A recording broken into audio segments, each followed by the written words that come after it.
বাকিরাও এদিক ওদিক করে বলেছে, যা বলেছে আইও জানে, প্রয়োজন হলে কোর্টে কেস ডায়েরি জমা দেবে। কিন্তু আমি পরিষ্কারভাবে বলতে চাই, এই তঞ্চকতা, এই প্রতারণা,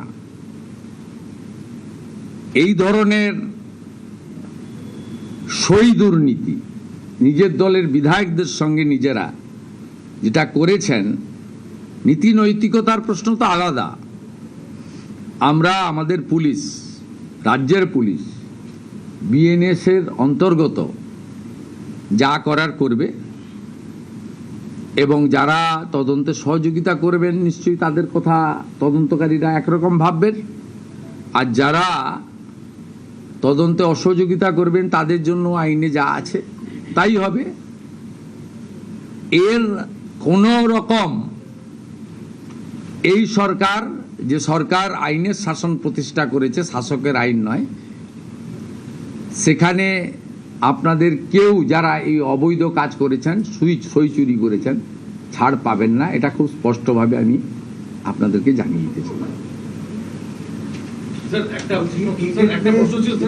এক্ষেত্রে নিয়ম কি হবে যে যতদিন পর্যন্ত এটা মিটছে, মানে 18 তারিখ থেকে তো অধিবেশন শুরু হচ্ছে, এরা বিরোধী দলের মর্যাদা পাবে নাকি এই প্রক্রিয়াটা শেষ হওয়ার পর তারা পাবে? আজকে তো 1 তারিখ, 18 তারিখ এক নম্বর দেরি আছে। তারপরে ওনাদের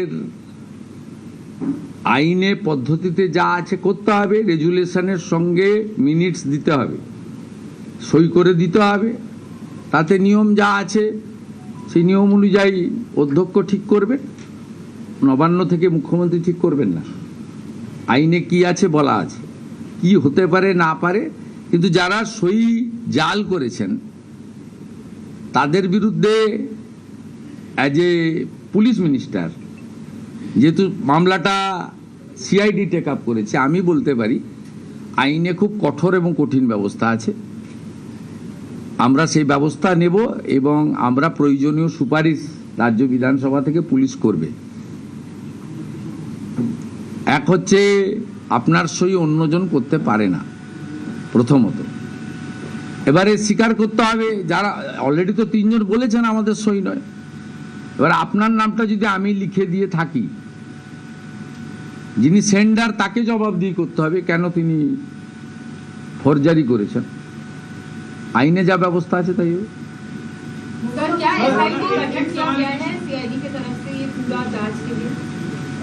देखिए, जब ये एफआईआर हुआ था हेयर स्ट्रीट पीएस में, तब वहाँ से हेयर स्ट्रीट पुलिस स्टेशन ने होम डिपार्टमेंट में सूचना दिया है, जो कलकत्ता और कोलकाता बाहर का बहुत सारा एमएलए लोग है, और यहाँ हमारी सिग्नेचर एक्सपर्ट, उनका फॉरेंसिक, वीडियोग्राफी, एक थोड़ा बड़ा इन्वेस्टिगेटिंग प्लेटफॉर्म चाहिए इसको इन्वेस्टिगेशन करने के लिए। हम लोग बहुत ट्रांसपेरेंट तरीके से भारतीय न्याय संहिता का अंदर जिस तरीके से इन्वेस्टिगेशन होना चाहिए, सही इन्वेस्टिगेशन, इसके लिए एक कॉम्पिटेंट अथॉरिटी है सीआईडी। कुछ विधायक कलकत्ता का है, कुछ विधायक कलकत्ता का बाहर है, इसलिए अच्छा इन्वेस्टिगेशन के लिए as per the recommendation of the home secretary of the state, I approve इसमें सीआईडी इन्वेस्टिगेशन करे, सीट बनाए और इन्वेस्टिगेशन शुरू हो गया। जो आपका मीडिया के द्वारा पिछले 2-3 दिन से रिले हो रहा था, इस टीएमसी का एमएलए का घर में सीआईडी आ गया है, ये जा रहा है, और टीएमसी का नेता लोग वेंडेटा, ये आक्रोश की राजनीति, बदला का राजनीति कर रहा है, ये सब जो बोल रहा था। इसलिए मैं आज थोड़ा डॉक्यूमेंट का साथ एक केस हिस्ट्री आपको बोला है। टीएमसी बंगाल का जनता का साथ तो भ्रष्टाचार किया है, अभी उनका खुद एमएलए का साथ भ्रष्टाचार कर रहा है। टीएमसी चोर है, आपने खुद चुने हुए एमएलए का सिग्नेचर चोरी कर रहा है, इसलिए जनता को ये मालूम होना चाहिए इसमें बीजेपी और सरकार का कोई रोल नहीं है। जो कॉम्प्लेन है, कॉम्प्लेन 2 टीएमसी का एमएलए ने किया है, ऋतव्रत बंदोपाध्याय और संदीपन साहा। इसमें कोई हमारी रोल नहीं है, लेकिन हम लोग इन्वेस्टिगेशन में प्राइमरी जो मिला है बहुत खतरनाक, चिंता का बात है। एक रजिस्टर्ड पॉलिटिकल पार्टी जो 15 साल सरकार चलाया, उन्होंने अपने खुद एमएलए का सिग्नेचर फॉल्स करके भेज रहा है असेंबली के अंदर, जो हमारी मंदिर है, गणतंत्र का मंदिर है, वहां भेज रहा है। ये बहुत बंगाल के लिए बहुत चिंता का बात है। सर, कांग्रेस के सांसद के खिलाफ विरोध हो रहा है सर। আগের দিনে যারা মারা গেছিল এবং এসআইআর সমস্ত নিয়ে 30 লক্ষ বাদ গেল, আজকে বলতে জানা গেল যে 30 লক্ষ আর ভুয়ো রয়েছে। তাহলে কি অ্যাপ্রক্সিমেটলি তাহলে ওই 30 লক্ষ বাদ দিয়ে আরো 30 লক্ষ এরকম পাওয়া যাবে, তাদের 60 লক্ষ হলো। না না, ওটাতে এসআইআর এ আপনি ফর্মে দেখবেন প্র্যাকটিক্যালি 3টে পৃষ্ঠা ফিল আপ করতে হচ্ছে, বাকিগুলো ট্রাইব্যুনালে যার নাম আছে তার একটা পৃষ্ঠা আছে, সিএ তে অ্যাপ্লিকেন্টের আছে, কাস্টের আছে, ওগুলোতে কার্যত কিছু নেই, এগুলো তো করছেন। দেখুন, সরকারের মানে জনগণের 36,000 টাকা বছরে দেবে। আপনি 20 টাকার ঢেঁড়স কিনতে গেলেও টিপে দেখেন, আর 36,000 টাকা বছরে দেবে, সহযোগিতা করুন না। আরে এই যে তারিকুল, হাজিকুল, রফিকুল, কৃষির সব নাম আছে, দাঁড়ান, এই নামগুলো বিখ্যাত নাম সব, রাকিবুল, মুস্তাফিজুর, আর কি সব নাম রয়েছে, তারিকুল, এই যে 22টা অ্যাকাউন্ট, ই তো হিমশৈলে চূড়া মাত্র। শুধু জঙ্গিপুর ব্লকেই আমরা 3,000 বের করব। আমি আপনাকে বলছি, ভয়ঙ্কর চিত্র আছে।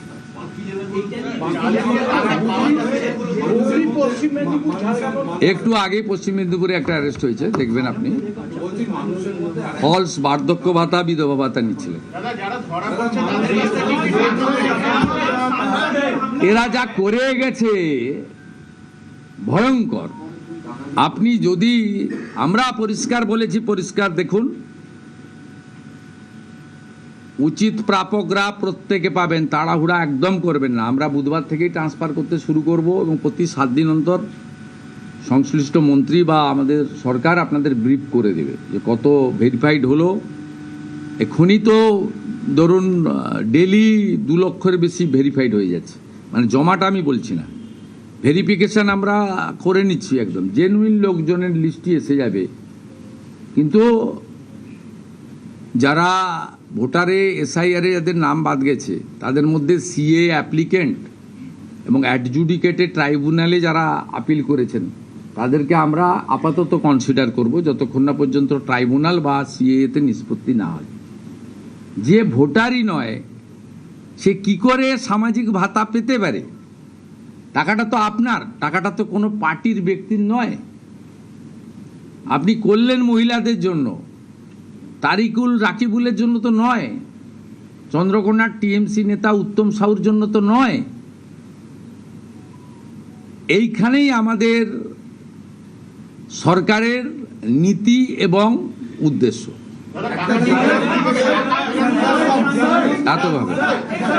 যারা ধরা পড়ছে তাদের কাছ থেকে কি টাকা ফেরতের কোনো সংস্থান থাকছে, যেহেতু তারা দুর্নীতি করেছে?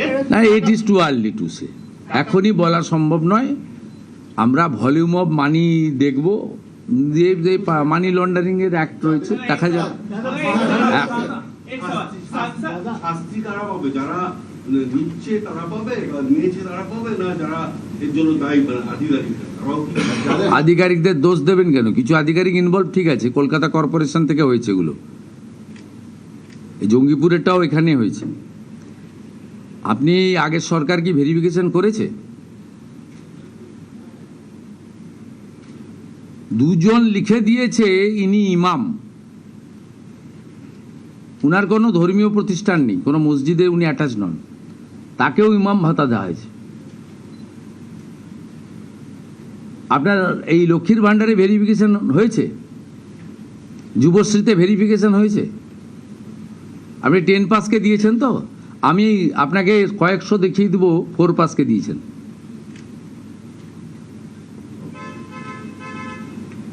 আজকে পশ্চিম মেদিনীপুরে অ্যারেস্ট হয়েছে একটা পুরুষ, সে বিধবা ভাতা পাচ্ছিল।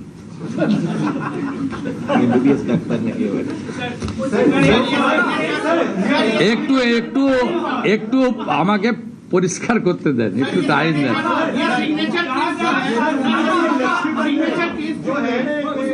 जो एमएलएस का स्पेसिफिक एलिगेशंस है उनमें से कोई ऐसे टीएमसी नेता या कोई फॉर्मर सीएम किसी का बात आया है कि इन्होंने किया है? वो मेरा पता नहीं है, investigating agency will speak, IO will speak.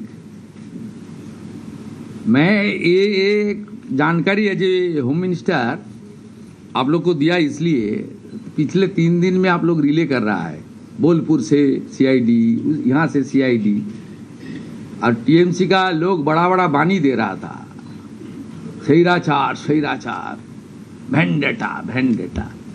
ये अपने जाल में आपने खुद फंस गया ना, आपने फंस गया। आपने एमएलए लोग कंप्लेन किया, कंप्लेन बीजेपी नहीं किया, स्पीकर साहब नहीं किया, असेंबली का सचिव नहीं किया। आपने 2 एमएलए ऋतव्रत जी और संदीपन शाह, वो ठीक ही किया, नहीं ले बाद में तो वही भी फंसता था।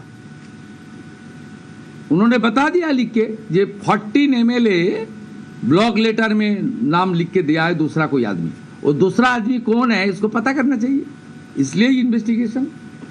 3 तो ऑन रिकॉर्ड बता दिया, ये हम लोग का सिग्नेचर ही नहीं है। আমি সব বলে দিয়েছি কমপ্লেনারকে, যাদের সই ফলস বলে টিএমসির 2 জন এমএলএ কমপ্লেন করেছেন 14 জনের, সমর মুখার্জি ছাড়া 13 জনের সঙ্গে কথা বলেছে সিআইডি, এবং 13 জনের মধ্যে 3 জন